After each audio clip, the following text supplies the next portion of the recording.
moving on is less about what you're moving on to and more about what you're moving on from.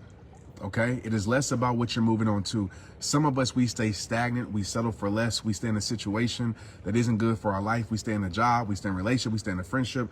We stay in a partnership that isn't good for our life because we don't know what we're going to move on to.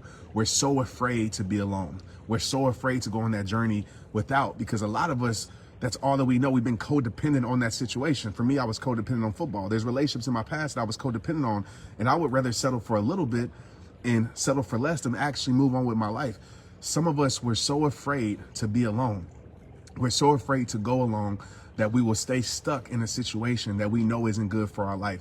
So everybody type this in the chat right now so I know that you get it.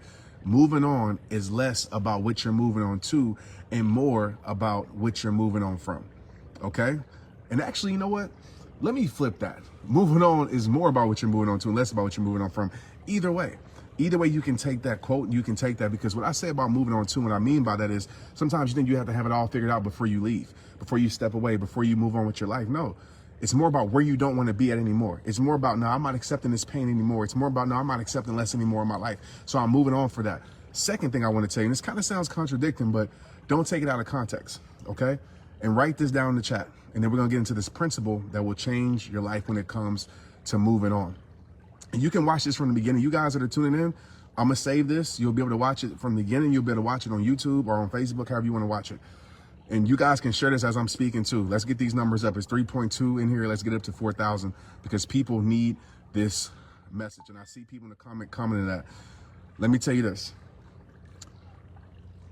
A lot of times, man, understand this truth. What you focus on is what you feel.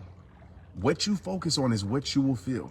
What you focus on is what you feed your soul. You see, when we're trying to move on from something, a lot of times we focus on the thing that we're moving on, right? In a negative way. And I want to tell you this. Don't focus on what you're moving on from, but focus on what you're moving on to. So if you have something in your life that you know what you're moving on to, and I'm going to tell you what that is, you're moving on to a better you. You're moving on to a future that has what you deserve. You're moving on to the best version of yourself. You're moving on to healing. You might not know exactly how to do it, but that's what you're moving on to. And I want to tell you, write that in the chat right now. Moving on is not about focusing on what you're moving on from, but what you're moving on to. Because if you're always focused on that, you will never move forward with your life, right? You'll never move forward with your life. So I know I said things that might be kind of like contradicting, but don't take either one out of context. The first meaning was, listen, I know that there's pain. I'm not staying here no more. I made up my mind. I might not know where I'm going, but I know for damn sure where I'm not staying with my life no more. And the second thing is that I'm not going to pay attention, because a lot of people say, man, how do I get over this situation? How do I get over this person? How do I get over this season? And that lets me know that you're trying to get over. It's not about getting over something. It's about understanding your worth more. It's about loving yourself more. It's about understanding what you deserve more. It's not about focusing on getting over someone. Because as long as you're focused on getting over someone or something, if it's a dream or a job for you, you'll never get over it. That thing will control your life. That's why we have so many people that are removed from a relationship, that are removed from a situation, a job, a dream, a sport, that is still controlling their life. It's still controlling their life. So I want you to hold on to those two statements when you think about moving on with your life. Now, here's the kicker. Here's the principle that I want to teach tonight. So I need you guys to share this right now. I need you guys in the chat. I need you guys to light this up. I need you guys to like this, so Facebook can spread this to as many people as that needs to see it. Please understand this truth, y'all, and please stay here for this. Give me 5 minutes of your time, okay? And that's it, 5 minutes of your time. And this is something that you have to understand. When it comes to moving on, okay, with our life and how to move on, there's plenty of steps. But there's one step that I want to share with you that I know will change your life when it comes to moving on. Let me know in the comments, are you ready for it? Linda said, you focus on what you feel. There you go, type it away. You focus on what you feel. A lot of times, man, and let me know if you can relate to this. I even know in my life, right? We, as human beings, we either move towards pleasure or we move away from pain. And When we're in situations, when we first try something or when somebody first gives us something, right, we associate that thing with pleasure, right? Maybe it's a relation. When it first started, it was pleasure. You loved it. It was exciting. They did everything right. You did everything right. It was all gravy. Maybe it was a sport. You loved the sport. It gave to your life. You were great at it. It was all gravy, right? Maybe it was a job. When I first got that job, I was blessed. I loved that job until my boss started tripping, until they wouldn't give me a sick day when I was sick. They wouldn't appreciate me, right? But I want you to understand something. You first tied that situation, that person,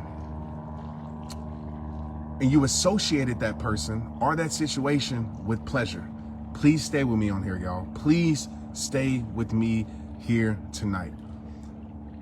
You tied that person, associated that person to pleasure.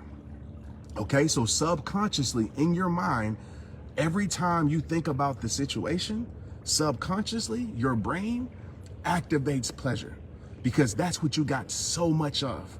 You might have got years of pleasure. You might have got decades of pleasure, but that's what your mind associates it with, okay? The problem with associations, as we move forward in our life and as we see the reality of the situation, as things change, we don't change our associations. We keep our associations the same. So even though that situation is giving us pain, we still associate it to pleasure. You might say, Trent, that's not the truth.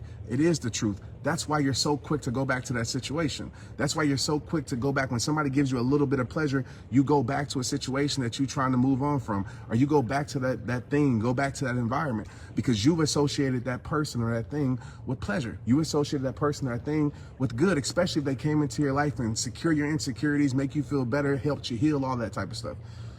You misassociate the person.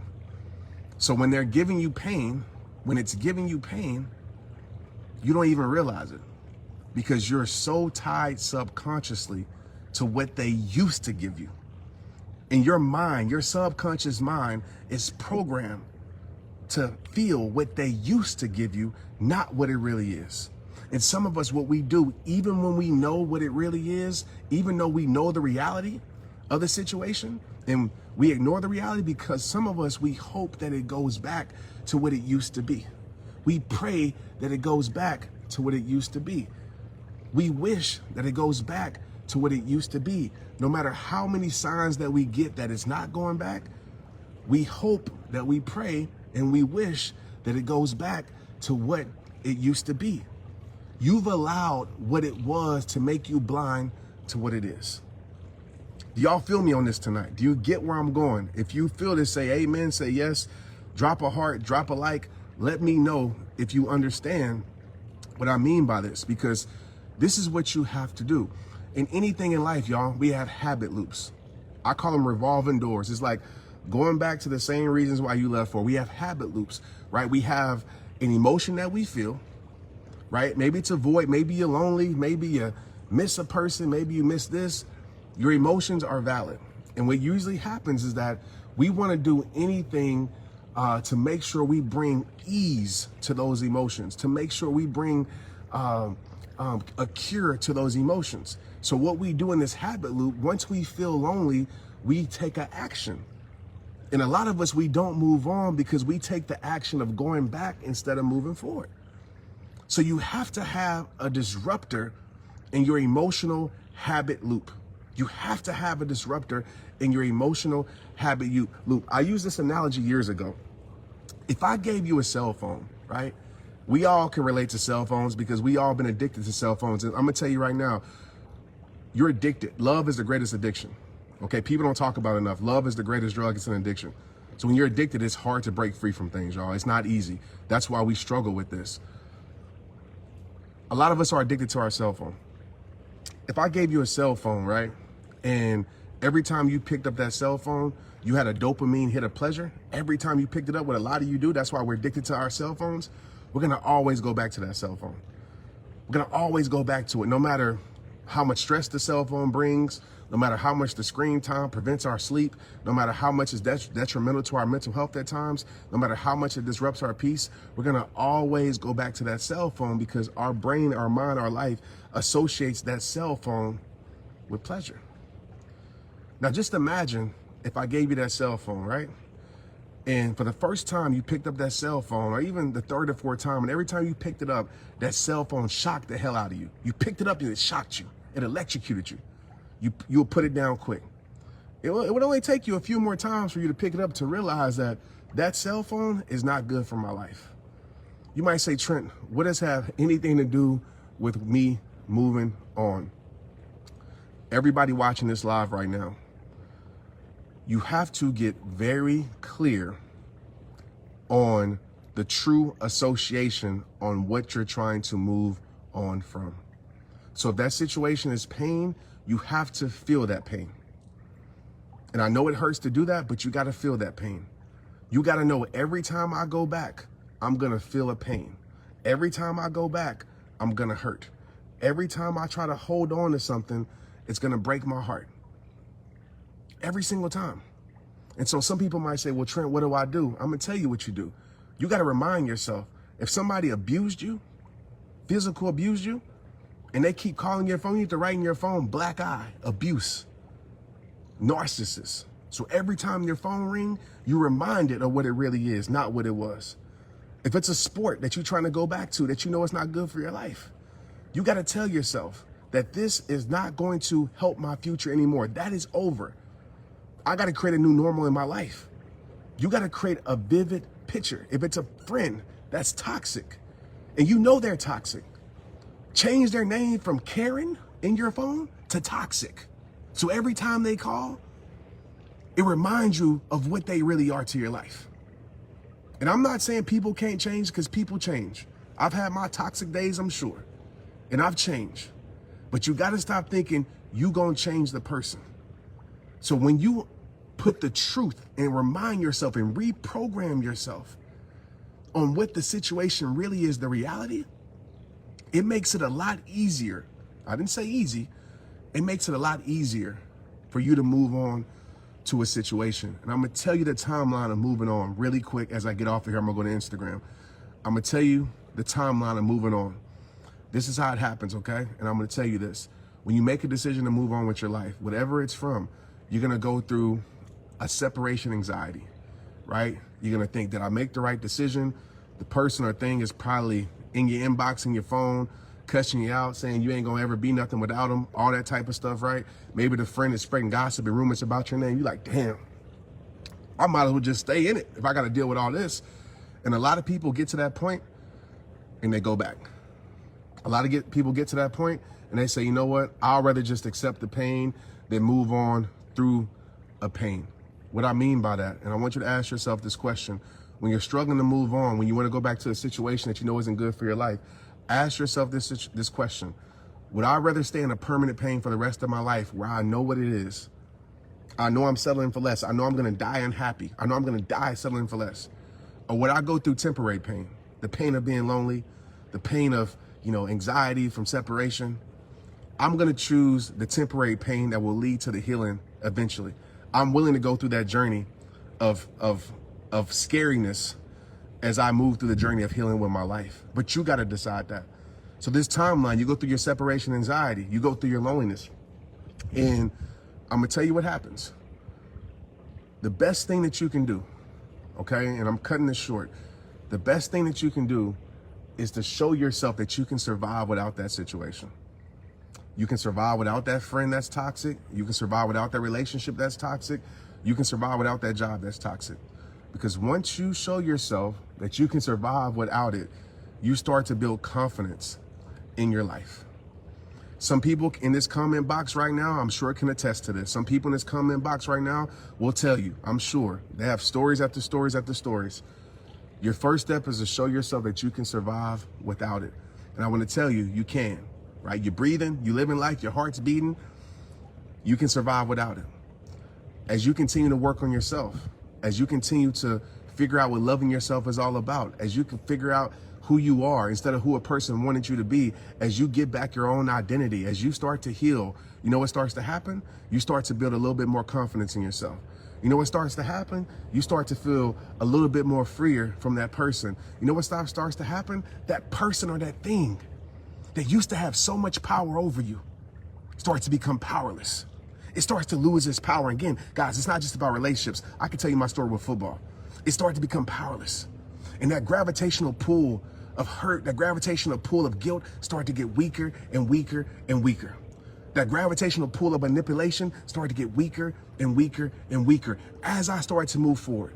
It's like just imagine a rubber band, right? And as you stay connected, that rubber band is strong. But as you continue to pull away from that situation, what happens to that rubber band? Eventually, that rubber band loses its power, and eventually that rubber band will pop. And it might be a sting for a short moment. It might be a little hurt for a short moment, but eventually that hurt fades and you are free, my friend. And as you continue to move forward with your life, as you continue to heal, as you continue to work on you, as you continue to understand what your worth is all about, self-worth method, as you continue to take that, pun intended, that is an intentional drop, you know what starts to happen? You move from surviving to thriving. You move from surviving to thriving. And you look back and you realize, like, damn, why was I praying for God to bring that situation back in my life?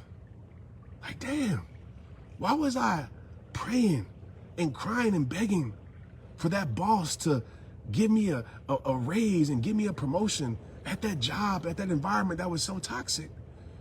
Like, damn, why was I angry at God for allowing me to lose sports or to lose that dream when, man, I'm a lot freer now?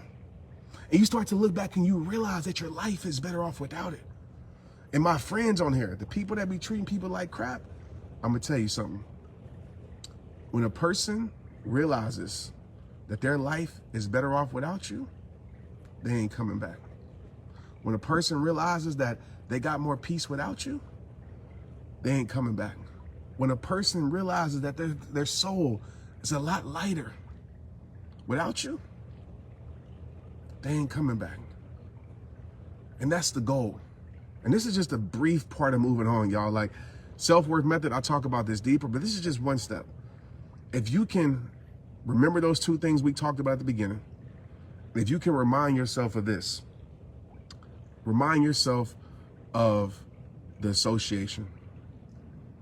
How can I associate that person, thing, situation with the truth? What is it really? What am I staying blind to? What is my hope keeping me blind to? What am I holding on to that doesn't exist anymore?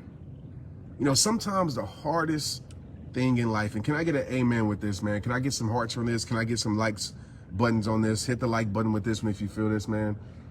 Because it's not easy. You know, sometimes the hardest thing in life is realizing that what you're holding on to just doesn't exist anymore. Sometimes the hardest thing in life is realizing what you're holding on to just doesn't exist anymore.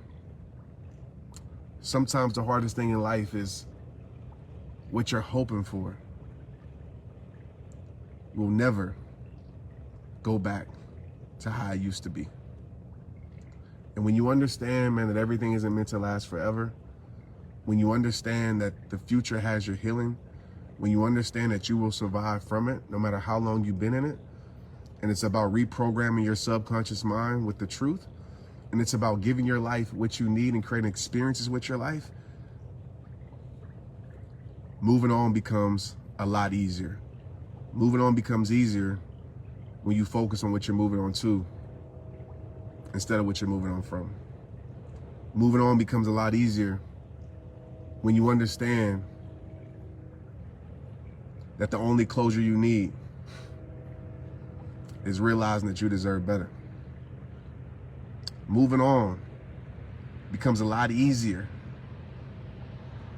when you understand that the only closure you need is realizing that you deserve better. Some of us, we stay stuck in pain. We stay stuck in hurt because we're waiting on closure. We're waiting on understanding. We're waiting on an apology. We're waiting on closure. And this is another truth bomb. I'm giving you guys some truth bombs tonight. It must be the stars aligned. Sometimes in life, it's hard when you realize that you have to close a chapter without closure. Sometimes in life, it's hard when you realize that closure means that you have to close a chapter without understanding. But as you realize and live life, and I'm sure thousands of you on here tonight can get in this chat, and I hope that you write in this chat how true this is, that you realize that all the closure that you needed, which is moving on with your life. And it all made sense when it didn't make sense. There was all a bigger picture when it seemed like there wasn't going to be one. I love you. I appreciate you. And healing isn't an overnight process, y'all. Moving on isn't an overnight process, y'all. It's not. It's a lifelong process for somebody. It's an overtime process for a lot of us, for most of us. So don't think because you hear this today, tomorrow you feel like, oh man, the rubber band should be popped. Sometimes that rubber band moves a little bit slow as you're stretching it out, but the key is not to allow that rubber band to lose its slack. Keep putting tension on it so it will pop. Hey, what's up, rehabs across the world? Trent here. Thank you for watching our new video. I hope it impacted your life. Listen, we're impacting lives all across the world. I want you to know this. It's because of you.